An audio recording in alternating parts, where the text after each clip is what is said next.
Hoy vamos a compartir la unidad 1, que es el marco conceptual básico, y vamos a hablar un ratillo sobre desarrollo sustentable. Lo voy a acompañar yo en esa reflexión. En el segundo momento vamos a tener a Lucía Navarro, Teoría General de Sistemas, arquitecta española con experiencia en República Dominicana, que estuvo aquí un tiempo larguillo, 3, 4 años, trabajando en comunidades en República Dominicana. Y posteriormente vamos a trabajar entonces conceptos básicos de ordenamiento territorial con la arquitecta Stephanie Gutiérrez. El día de hoy va a ser un día interesante con temas que van a ir increciendo de menos a más, metiéndose cada vez más en los elementos que quizás son materia de mayor interés, sobre todo por la temática de este curso. Pero el primer punto, la primera unidad, esta que voy a inmediatamente, para ganar tiempo, a empezar a presentarles, es sobre el desarrollo. Sí, perdona, Arias, antes de que, para no interrumpirte después, perdóname, que es que me están pidiendo que vuelva a explicar el tema de las preguntas. En la parte inferior de la pantalla, en el lado derecho, hay un icono que tiene un triángulo, un cuadrado y un círculo. Ahí, al hacer clic, nos aparece una pequeña pantalla y abajo del todo pone preguntas y respuestas. Ahí es donde pueden hacer las preguntas los participantes y los expositores podéis ver las preguntas que os están haciendo. No está habilitado el chat, por lo tanto, esa es la única manera de hacer preguntas. Las respuestas no se dan por escrito, sino que solo aparece la pregunta y la manera de responder para los que estáis exponiendo es a través del audio normal. Ahí mismo podéis darle a contestada. Si una pregunta para los participantes ya está hecha, le pueden dar al like. De esa forma se considera que es una pregunta popular para que le den más prioridad a la hora de responder. Y ya, con eso lo dejo todo. Sí que hay una parte también en esa misma, para los que estáis exponiendo, en esa misma pestaña que pone encuestas, en la que podéis hacer una pregunta que puedan contestar los participantes a modo encuesta, de forma rápida en caso de que necesitaréis para vuestra exposición. Y discúlpame que te haya vuelto a interrumpir. No, Ana, yo tengo la pantalla completa aquí en mi máquina y la verdad que no estoy viendo ninguno de esos puntos que tú dices. O sea, cuando termines, si quieres, cuando termines tu exposición, nosotros te leemos las preguntas que se hayan... Lo voy a agradecer muchísimo. Claro, no hay problema. Bueno, pues arrancamos. Vamos a iniciar. Lo primero es una pequeña introducción sobre lo que van a compartir. Yo he intentado en esta presentación que le voy a compartir a ustedes y en este diálogo que vamos a tener, hablar sobre desarrollo sustentable, comenzando desde lo básico, pero tratando de conflictuar un poquillo el concepto de desarrollo sustentable. Espero que con su participación, sus preguntas y sus comentarios también me ayuden o nos ayuden a todos a problematizar y conflictuar un poco el concepto de desarrollo sustentable, que es un desarrollo que en oportunidades se asume como una teorización acabada, una teorización ya establecida, y sobre que no admite ningún tipo de discusión y se repiten las definiciones de una manera, bueno, pues así, ¿no? Ya como algo asumido. Nosotros vamos a intentar ver si podemos, a ver si lo logramos, motivarlos y provocarlos para que veamos el concepto de desarrollo sustentable o sostenible de una forma un poco más, de una forma un poco más compleja. Lo primero es, bueno, pues invitarle a ver esta definición, la definición de la Comisión Mundial sobre Medio Ambiente y Desarrollo, que se fundó en 1983 y que dio su primera proclama en el año 1987, después de un trabajo de 4 años, una comisión mundial integrada por una serie de científicos y científicas prácticamente de todo el globo, en el que participaron evidentemente algunos científicos latinoamericanos y de Asia, India, bueno, Asia, América, Europa, Oceanía, de todos los continentes, ¿no? La dirigió una ex ministra de Noruega, primera ministra de Noruega, la doctora Gro Harlem Brundtland, como ustedes conocen, la famosa Comisión Brundtland, ¿no? Y esta es la definición que surgió de ese ejercicio. El desarrollo sustentable es el desarrollo que satisface las necesidades del presente sin comprometer las capacidades de las generaciones futuras para satisfacer sus propias necesidades. Esa definición da pie a estos elementos que vemos ahí. El desarrollo sustentable tiene 3 dimensiones que están de alguna forma subsumidas en esa definición. Es la dimensión social, la dimensión ambiental y la dimensión económica. La vinculación de esas 3 dimensiones da a su vez paso a otros elementos importantes en el análisis. Cuando se vincula la dimensión social con la dimensión ambiental, el desarrollo sustentable adquiere un apellido de soportable, ¿no? Que tiene que ser social y ambientalmente soportable. Soportable en todo caso por la dimensión física que debe, pues, precisamente soportar ese desarrollo, ¿no? Que es el suelo, el territorio, la naturaleza. La otra vinculación que nosotros podemos ver ahí es dimensión social con la dimensión económica. Y en ese sentido, lo social y lo económico debe ser equitativo. Y esa equidad se refiere fundamentalmente al reparto de los bienes, ¿no? Fíjense ustedes que dimensión social habla de equidad y justicia social, favorecer la cohesión y la igualdad, mejorar la calidad de vida y respeto a los derechos humanos. Y cuando hablamos de dimensión económica, hablamos de equilibrio económico, generación de riqueza, actividades económicas y la distribución de la riqueza. Cuando nosotros unimos la dimensión ambiental y la dimensión equitativa, bueno, pues ahí el desarrollo sustentable adquiere otra característica inherente que es que debe ser viable. O sea, la actividad económica y la dimensión ambiental tienen que dar paso a un proceso de viabilidad, ¿no? Eso complejiza esta definición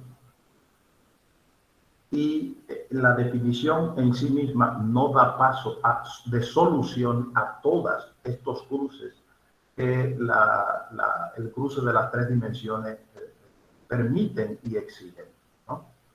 Entonces vamos a ver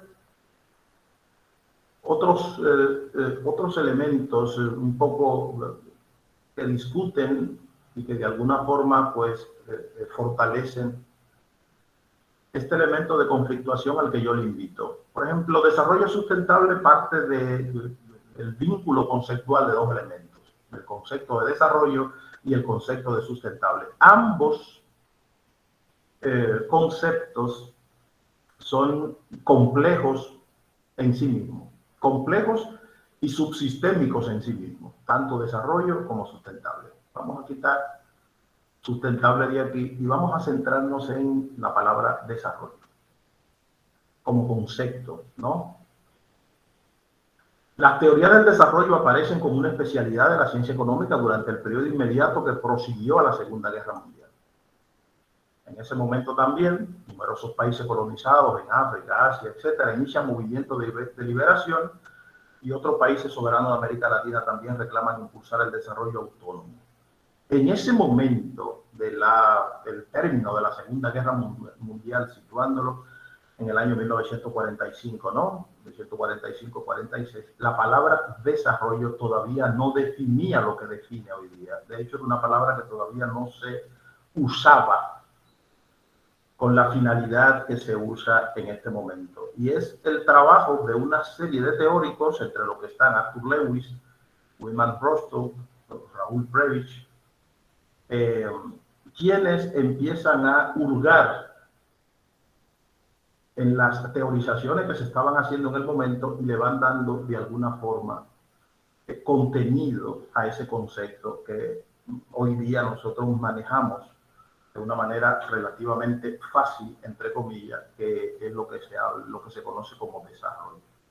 Y surge una palabrita muy interesante que es el concepto de tercer mundo, que tiene mucho que ver. Hoy día tercer mundo y subdesarrollo son prácticamente lo mismo. Tercer mundo, de hecho, es una palabra que tiene una historia y un momento específico en el que surge, no es un asunto que ha existido siempre. Tercer mundo fue citado por Alfred Sauby, un demógrafo francés, en el 1952, en un artículo científico que escribió que se llamaba Tres mundos, un planeta. O sea, fíjense ustedes cómo el concepto de desarrollo tiene una historia, pero esa historia está llena de elementos de discusión y de elementos de conflicto. Y esos elementos de conflicto y de desarrollo siguen hasta el día de hoy vigentes, ¿no? Y lo vamos a seguir viendo a lo largo de esta conversación. Luego está el tema de sustentable, la palabra sustentable, que surge a partir de la década de los 70, ¿no?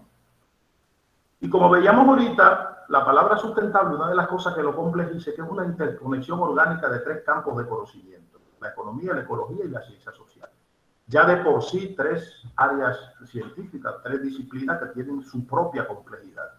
Pues imagínense ustedes cuando los teóricos de las tres se tienen que poner de acuerdo sobre qué elementos constituyen lo sustentable cuando se alían, cuando se juntan. De hecho, la interconexión no se encuentra lo suficientemente estudiada como para definir con precisión las relaciones que se dan entre estos tres aspectos: la economía, la ecología y las ciencias sociales, en el contexto de lo sustentable.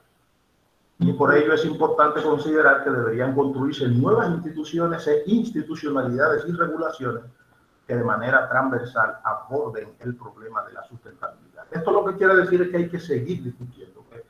Esa definición que nos aportó la Comisión Brundtland en 1987 es una especie de materia de trabajo, de teoría de trabajo, pero el desarrollo sustentable no lo podemos definir de una manera tan alegre. De hecho, en el crecimiento, en el desarrollo, en la evolución del concepto de desarrollo sustentable, han habido muchos elementos que le han ido pues alimentando. Inicialmente, desde el punto de vista de la economía, partió del enfoque neoclásico, en donde el enfoque neoclásico, ustedes saben que fundamentalmente habla del tema de la riqueza por acumulación. Ese es el enfoque económico neoclásico, fundamentalmente. Si hay algún economista en la audiencia, sería interesante que conversáramos para todos sobre eso ahorita. Y dos teorías fundamentales en esa fase de desarrollo, pues estuvieron fomentando todo lo que tenía que ver con el desarrollo sustentable en su fase primaria, que fue la teoría del dualismo y las etapas del crecimiento. Sobre eso, como le decía ahorita, los hitos importantes desde el punto de vista académico fueron las investigaciones de Arthur William Lewis con su libro Teoría del Desarrollo Económico y el Desarrollo Económico con Suministro Ilimitado de Mano de Obra, que fue un primer elemento así. Bueno, decir que Arthur Lewis es caribeño, el nombre puede quizás engañarnos y proyectarlo, aunque hizo su carrera fundamentalmente en Gran Bretaña, pero Arthur Lewis es de Santa Lucía, en el Caribe, una isla que pertenece al protectorado británico, eso sí. Luego del enfoque neoclásico, en las discusiones sobre desarrollo sustentable surge la teoría estructuralista de la economía alrededor de la CEPAL, la Comisión Económica para América Latina. Y es el argentino Raúl Prebisch y Fernando Enrique Cardoso quienes fundamentalmente desarrollan esa teoría económica estructuralista. Y esa economía económica estructuralista lo que plantea fundamentalmente es el asunto de la relación económica y del intercambio justo o injusto que se desarrolla entre el centro y la periferia. Cuando habla de centro y periferia, habla de países periféricos y habla de países centrales, ¿no? Y eso son de las cosas que van, pues de alguna forma, vamos a desarrollar un poquito más ahorita y que ustedes pues verán que son de las cosas que conflictúan profundamente esto del concepto de desarrollo sustentable. A esa teoría estructuralista y también a la teoría del dualismo y las etapas del crecimiento se le opuso fundamentalmente en América Latina como un ejercicio académico crítico todo el trabajo académico de Celso Furtado desde Brasil, de André Gutterfrank, de Teotonio dos Santos, también desde Brasil, de Aníbal Quijano y de Vania Bambirra, entre otros.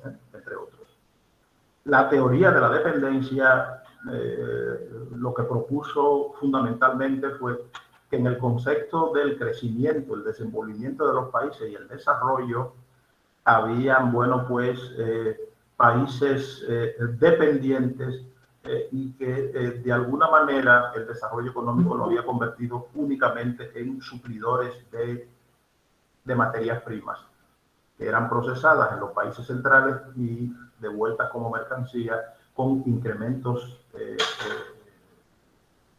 bastante ostensibles de precio, pero además que se establecía una relación económica que hacía muy difícil que los países periféricos alcanzaran el desarrollo. En esa misma línea crítica sobre el concepto del desarrollo a nivel planetario y esa etiqueta de desarrollo sustentable, más recientemente se ha conocido, y esto también es una factura netamente latinoamericanista, una concepción que habla del giro decolonial, de análisis con relación al desarrollo, a la economía, a lo social y a lo medioambiental. Ahí tenemos figuras como Paulo Freire, de Brasil, en el área de la educación y las ciencias sociales, haciendo críticas y aportes importantísimos, a Boaventura da Sousa Santos, de Portugal, a Walter Mignolo, de Argentina, a Néstor Maldonado Torres, de Puerto Rico, a Aníbal Quijano, a Enrique Dussel, Edgardo Lander, María Rivera Cusicanqui es de Ecuador, Edgardo Lander es de Venezuela, Enrique Dussel es argentino, Aníbal Quijano es peruano, Ochi Curiel Pichardo es dominicana de Santiago, Rita Segato es de Argentina, Santiago Castro Gómez, colombiano, Humberto Maturana, chileno, Arturo Escobar, colombiano, y Ramón Grosfoguel es puertorriqueño. Ese grupo de teóricos y de teóricas y otros que no menciono no porque no existan, sino por no ser la lista interminable, han estado desarrollando una serie de teorizaciones importantes con relación al carácter colonial de la relación norte-periferia. Y ese carácter colonial lo que plantea es fundamentalmente que el capitalismo, el modelo económico actual, es una continuidad modernista de la colonia que se inauguró en las repúblicas americanas y en otras repúblicas en Asia, etcétera, cada uno con sus colonizadores particulares, ¿no? Desde el año 1592 y posteriormente que se hizo mucho más persistente, evidentemente, a partir de 1760 con todo el tema de la revolución industrial que inició en Gran Bretaña y esos temas. O sea que fíjense ustedes cómo hay una larga tradición de discusión y de reflexión que no solo económica, sino social y desde el punto de vista también ambiental. Si ustedes toman nota, esta presentación le va a llegar, si ustedes toman nota de esta lectura, se van a dar cuenta de todos los giros académicos desde el punto de vista de la investigación que estos teóricos y teóricas han estado desarrollando sobre el concepto del desarrollo. A propósito de eso, y partiendo de la primera definición que vimos, podemos nosotros entonces ver otra serie de definiciones sobre lo que es el desarrollo sustentable a partir de diversas investigaciones que se han realizado, ¿no? La primera es, vamos a repetir, la de la Comisión Mundial de Medio Ambiente y Desarrollo, que mencionábamos ahorita, que ya la conocemos. El desarrollo sustentable es el que satisface las necesidades del presente, etc. Pero luego tenemos la de Edward Wilson, que plantea que el desarrollo sustentable es la manera en que los grupos humanos de población cubren sus necesidades de vida, progreso y evolución, respetando a la naturaleza y conservando los recursos naturales, económicos y humanos para las futuras generaciones. Pudiéramos encontrar algún parecido con la de la Comisión Brundtland, pero si ustedes se dan cuenta, la definición de Edward Wilson mete más apellidos, mete más características. Una de las peculiaridades de las definiciones de esas cumbres y de esas comisiones universales que se desarrollan en el contexto de Naciones Unidas es que son muy eufemísticas, son muy light los acuerdos y las elaboraciones que hacen para tratar de satisfacer todas las sensibilidades que hay. Evidentemente, Edward Wilson y el resto de estos teóricos que vamos a ver no tienen ese problema, porque no están allí para hacerse los simpáticos, sino que ellos plantean lo que son, pues, opiniones sustentadas en investigaciones realizadas. Igualmente, Edward Barbier, mejor conocido como E.D. Barbier, ¿no?, plantea que el desarrollo sustentable es el desafío de obtener al mismo tiempo la sustentabilidad económica, la ecología social, la ecológica y la social, lo que supone la aceptación de ciertos trade-offs derivados de su carácter relativamente contradictorio. E.D. Barbier hizo esos planteamientos en un libro muy interesante que escribió que se llama Los Objetivos de Desarrollo Sostenible y el enfoque sistémico de la sostenibilidad, acompañada de Joan Burgess. Mire, aquí hay un elemento importante que introduce Edward B. Barbier en la definición de desarrollo sustentable, y es el concepto de trade-off. Ustedes saben que el concepto de trade-off es un concepto que se ha estado, pues, manipulando de alguna forma, pero es un concepto que es muy agresivo para ciertos intereses económicos. Porque el concepto de trade-off es lo que plantea que teniendo Brasil, Perú, Venezuela, ¿no?, un poco Bolivia y el resto de países que son contiguos a la Amazonas, al ecosistema amazónico, ¿no?, eso que nosotros todos llamamos el Amazonas. El trade-off plantea que por el simple hecho de mantener intacto el Amazonas, a esos países, el resto de la humanidad debería de aportarle, y el resto de países y el resto de sistemas económicos, evidentemente, debería aportarle debería pagar una deuda. En la medida en que el trade-off lo que plantea es la relación económica que se produce cuando tú no explotas un bien. O sea, cuando mantener un bien como el Amazonas intacto, ¿qué supone en términos económicos si Brasil, por ejemplo, explotara la madera y todos los recursos que la Amazonas contiene?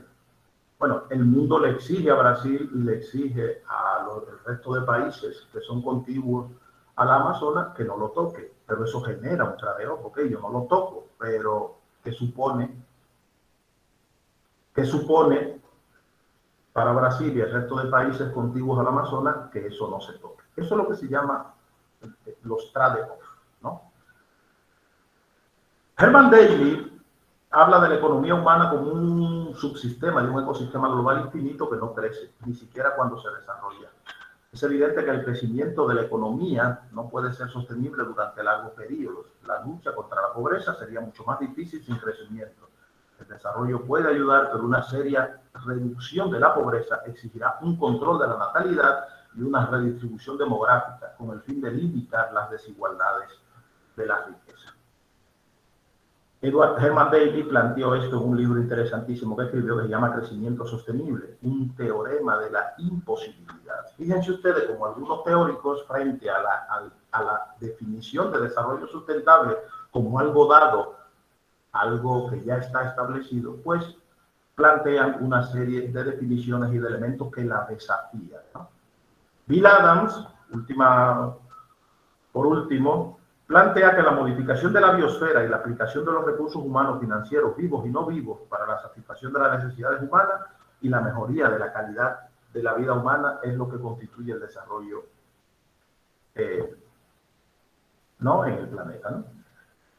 Esto él lo planteó en un libro muy interesante que se llama Desarrollo Verde, Medio Ambiente y Sostenibilidad en el Mundo, en Desarrollo en el Mundo en Crecimiento. Bill Adams es un autor sumamente polémico sobre esta temática. Le he querido presentar, hay más, no son estas las últimas, las únicas, ni las últimas, ni cierran la discusión. Pero es una serie de aproximaciones científicas al concepto de lo sustentable y al concepto del desarrollo que discuten y desafían el concepto.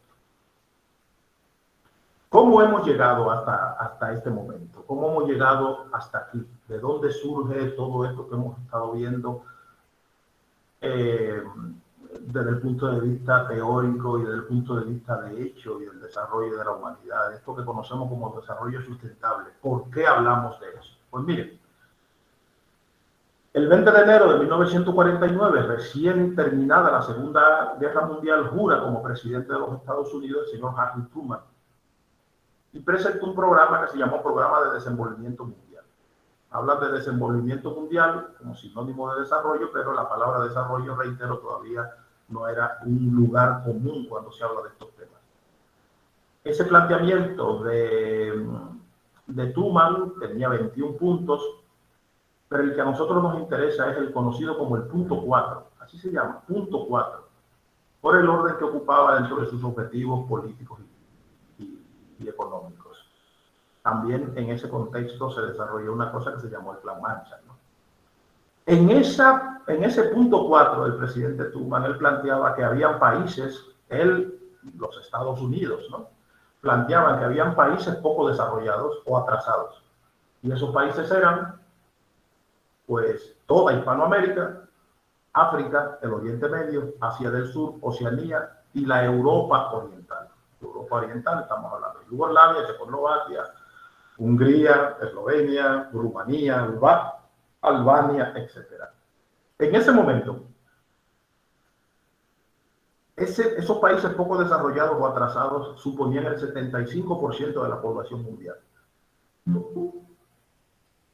y consumían menos del 8% de la producción manufacturada, ¿no? Y consumían también por personas unos $7 al año de mercancías también, evidentemente manufacturadas. Mientras que el resto de países que no están aquí, que se supone que son los desarrollados, entiéndase, de Canadá, Estados Unidos y la Europa occidental, los nórdicos, España, Francia, etcétera, además, esos pues consumían en promedio unos $104, ¿no? Pero además en este momento histórico, además de, recuerden, estamos hablando del fin de la Segunda Guerra Mundial, en este momento histórico, además del punto 4 de Harry Truman, otras naciones, como Gran Bretaña, Francia y otros países de Europa, también estaban planteando determinados movimientos a nivel económico en el globo. Estamos hablando, por ejemplo, de un acta que llamó el Colonial Development and Welfare de 1945 y el Overseas Resource Development Act de 1948, en donde Gran Bretaña intentaba, bueno, pues plantear un programa de desarrollo para lo que eran sus colonias, tanto en América como en Asia y África. Los franceses, por su lado, plantearon el Fondo de Inversión de Ultramar. Francia tenía, evidentemente, colonias en África, colonias en Asia y también colonias en América, en el Caribe particularmente, y en otros países. Entre Gran Bretaña, Francia, Bélgica y Portugal propusieron la conformación de una organización de cooperación técnica para el África, cuya sede podría estar en Londres o París.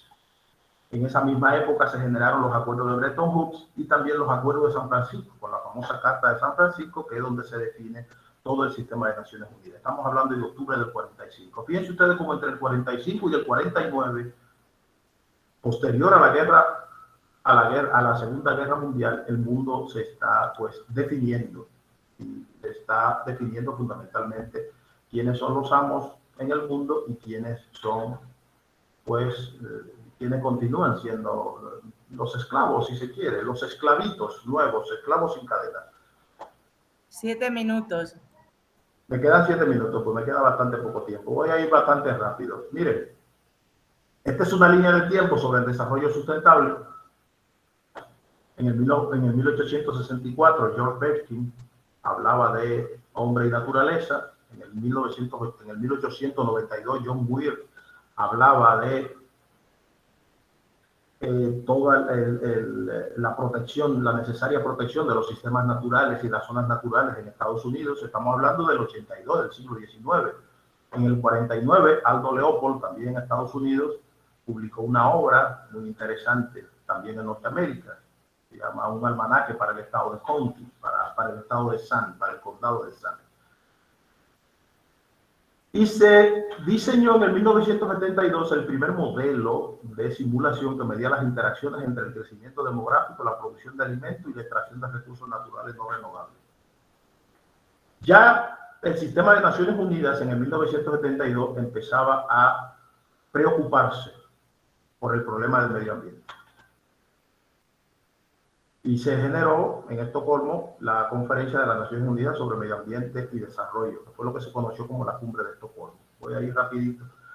Ya hemos hablado en el 1987 de la Comisión Mundial, la Comisión Brundtland, la Conferencia de las Naciones que se dio en el 1992, que es lo que se conoce como Río 92, el protocolo de Kioto, que se conoció posteriormente, sobre todo el tema del cambio climático y el secuestro de gases, y el desarrollo sostenible que se desarrolló como cumbre en África, en Johannesburgo, que es también lo que se conoció como Río +10. En el 2002, todo lo que fueron la cumbre de Río se puso en discusión y se mejoró o se teorizó sobre ella en Johannesburgo. Finalmente, Naciones Unidas, en Río de Janeiro, el 22 de junio, en el 2012, empezó a discutir estos elementos que finalmente dieron al traste con lo que se conoció como los Objetivos de Desarrollo del Milenio. Los Objetivos de Desarrollo del Milenio y los Objetivos de Desarrollo Sostenible plantean, en el contexto de la discusión sobre el desarrollo sustentable, un elemento también sumamente interesante. Y es que los Objetivos de Desarrollo del Milenio, en principio, recuperaron toda la vieja discusión que se estaba haciendo sobre centro-periferia. Y los Objetivos de Desarrollo del Milenio, su gran fracaso fue que fueron diseñados para los países pobres, o sea, fueron diseñados para las periferias, para los parias que vivían en esos países de Hispanoamérica, de Asia del Sur, etcétera, el sudeste, etcétera, como los países, bueno, pues subdesarrollados, los países que tenían, pues, atraso, los países retrasados. Y estos 8 objetivos, ustedes lo pueden ver: erradicar la pobreza, enseñanza primaria universal, igualdad entre los géneros, reducir la mortalidad, mejorar la salud materna, VIH, sostenibilidad y la Alianza Mundial para el Desarrollo, eran una especie de taras de los países atrasados o los países no desarrollados. Y se plantearon los 8 objetivos de desarrollo del milenio para que esos países, pues, superaran esas taras y se desarrollaran.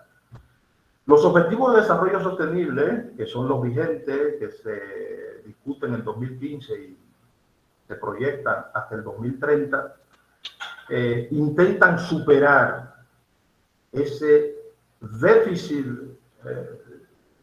de la reflexión que se generó a partir de los Objetivos de Desarrollo del Milenio y duplican los objetivos. Y de 8 lo llevan al 17. Pero el gran planteamiento que hace Naciones Unidas es que no son objetivos para los países periféricos, sino que son objetivos globales, objetivos de desarrollo global. Y que a diferencia de este enfoque, que era un enfoque centrado en centro-periferia, pues los objetivos de desarrollo sostenible procuran que el globo, el universo, el planeta completo necesita resolver estos 17 aspectos. 4 minutos. Me van a tener que dar un par de minutos más porque en la introducción perdimos mucho. Miren, cuando hablamos de desarrollo, de objetivos de desarrollo sostenible, hablando todavía de desarrollo sustentable, evidentemente, un objetivo que nos salta a la vista es el de ciudades y comunidades sostenibles. El objetivo 11 de los 17 objetivos, que es este objetivo que está aquí, ciudades y comunidades sostenibles. El objetivo 11 plantea mejorar la seguridad y la sostenibilidad de las ciudades, implica garantizar el acceso a viviendas seguras y asequibles, el mejoramiento de los asentamientos marginales y también incluye realizar inversiones en transporte público, áreas públicas verdes, mejorar la planificación, etc. Ya estamos entrando en este objetivo en materia de lo que a ustedes les interesa, pero les reitero que hay que seguir dudando de todas estas definiciones, pero dudando desde el punto de vista académico, como decía el filósofo, hay que dudar siempre, pero de forma proactiva. No es dudar por dudar, es poner en entredicho estos elementos y académicamente mejorarlos, discutirlos, no conflictuar estas definiciones.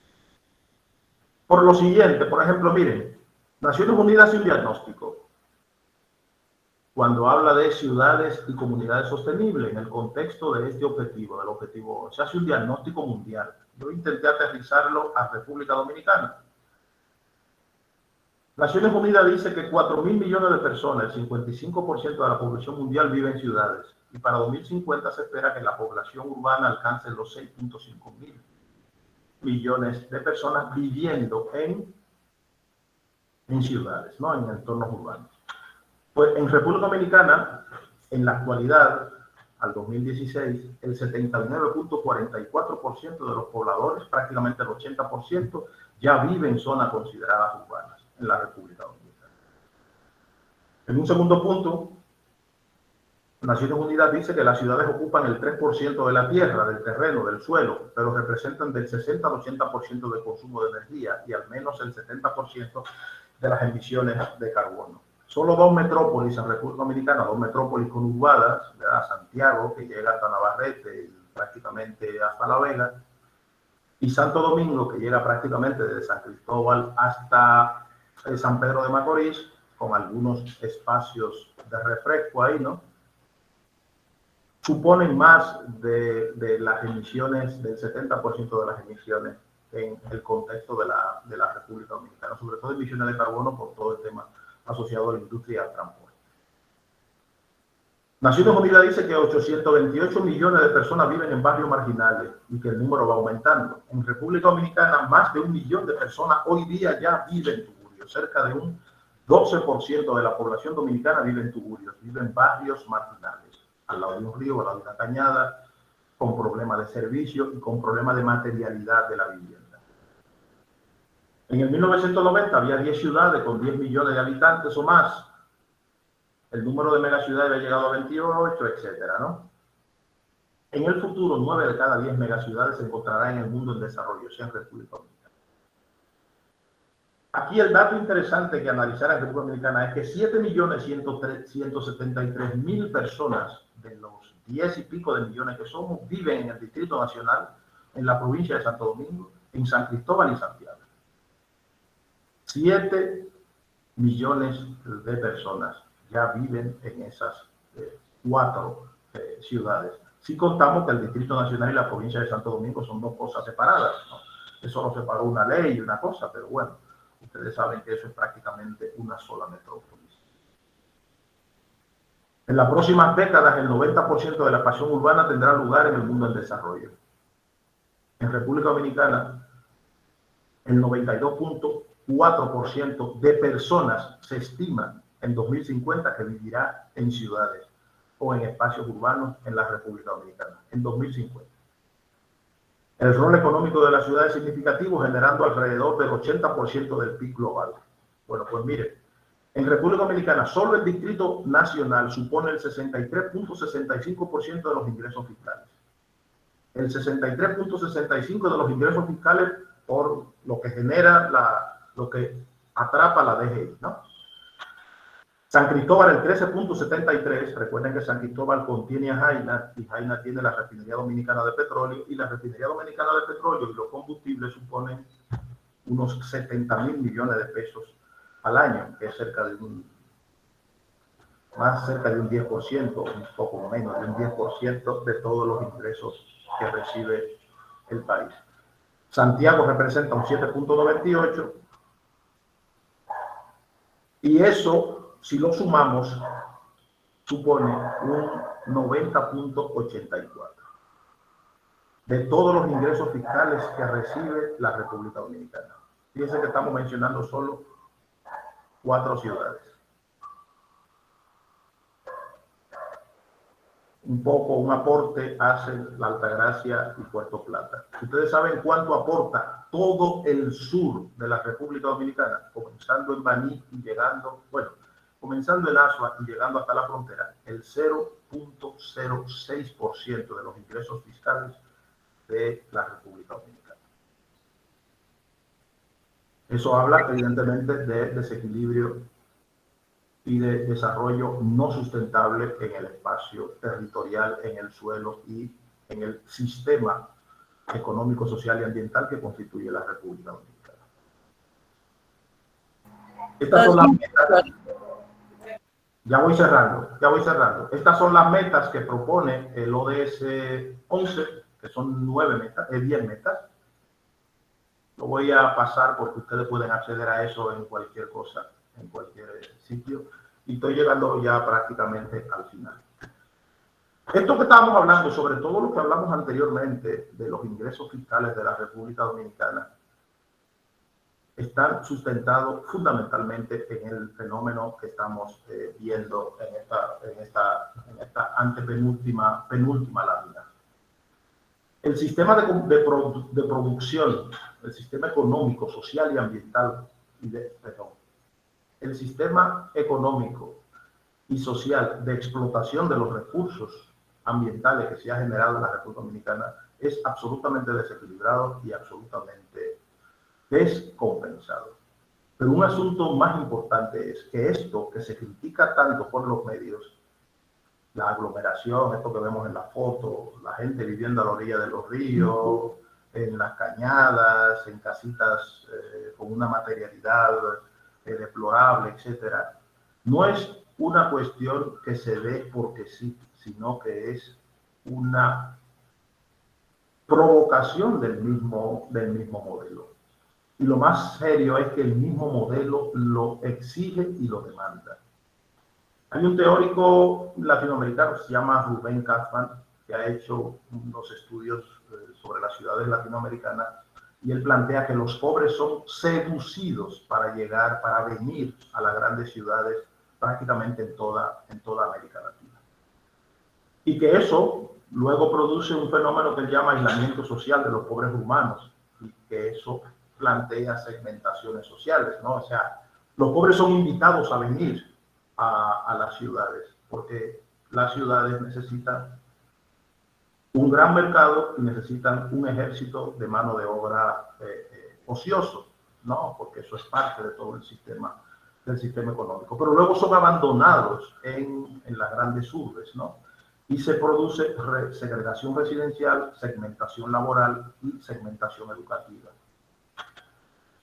Y eso genera el aislamiento social de los pobres urbanos. Los capitales que se ven afectados es el capital social individual, el capital social colectivo y el capital ciudadano. Por eso nosotros vemos que los pobres en las ciudades latinoamericanas y en particular en la República Dominicana, en nuestras ciudades, son unos apestados.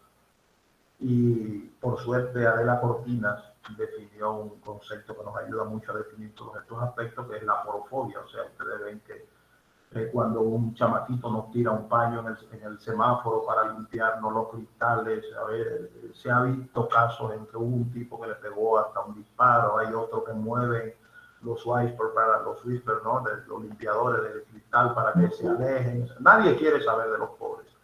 Pero el sistema establecido que tenemos, bueno, pues atrae a los pobres a las grandes ciudades, fundamentalmente a Santiago y sus conurbaciones y a Santo Domingo y un poco a la ciudad de San Cristóbal.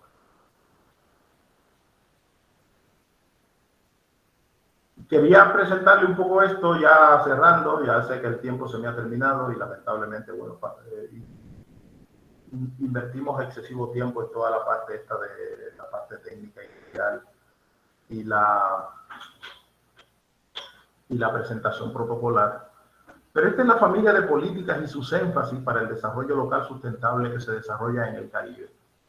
Y yo quería cerrar con esto para que ustedes vean cómo a lo que lo estamos invitando como ejercicio y como análisis, ¿no? Teórico práctico fue de alguna forma siendo considerado en el resto de ordenamientos sociopolíticos a nivel de todo el Caribe. Esta gráfica intenta ordenar todas las políticas y los planes de desarrollo de los países caribeños y de América Central. El ordenamiento territorial es el elemento que más se aspira y que más se requiere promover, ¿no? Ustedes ven que tiene aquí una frecuencia de un 30. La gestión ambiental llega a un 18, la gestión de riesgo de desastres y resiliencia a un 10. El desarrollo rural a un 7. Lo rural en América Latina es un espacio de conflicto. El desarrollo infraestructural apenas llega a un 4. Las economías locales llegan a un 3. Aquí nadie promueve, en América Latina no se promueve el desarrollo de las economías locales. Las grandes ciudades y los grandes mercados urbanos han estado copando prácticamente todos los recursos de los estados. La diversidad cultural es muy pobre. El desarrollo urbano se plantea muy pobremente. De hecho, en República Dominicana ustedes saben que el desarrollo urbano es una tarea pendiente todavía hoy en el siglo XXI. La conectividad digital y la tecnología están centrados en República Dominicana y en el resto de América Latina en grandes centros urbanos donde pueden generar riqueza y generar mercado. La información territorial, a lo que nosotros le estamos invitando a que participen en este ejercicio, es un asunto que se practica poco y se apela también poco. Y las capacidades locales junto con las economías locales también se plantea de una manera bastante patética. Con estos planteamientos de políticas y planes de desarrollo, partiendo de lo que nosotros estamos intentando hablar aquí, que es sobre el desarrollo sustentable, podemos ver que real y efectivamente hay muchas falencias, ¿no? Y que el planteamiento del desarrollo sustentable evidentemente es un área que sigue estando en la palestra, pero no a partir de definiciones fáciles, sino a partir de una complejización del abordaje y de diseccionar esa temática, amparándonos en los ejercicios académicos que ya se han realizado y nosotros también haciendo pues investigaciones y análisis como la que le estamos intentando de tipificar el territorio, diseccionarlo y hacer una visión microscópica de lo que son nuestras ciudades y nuestros sectores, particularmente la ciudad de Santo Domingo y esas ciudades en donde cada uno de ustedes pues residen, que permiten perfectamente que sean pues revisadas. Por último, les dejo estas preguntas. ¿Es posible en el contexto del orden mundial y local imperante generar desarrollo sustentable? Y por el otro lado, ¿es posible que las instituciones y la institucionalidad actual permitan gestionar el desarrollo sustentable? Con esas dos preguntas cierro. Ha sido abigarrada la presentación, pero yo creo que puede permitir algunas preguntas, algunos comentarios, algún debate. Muchas gracias.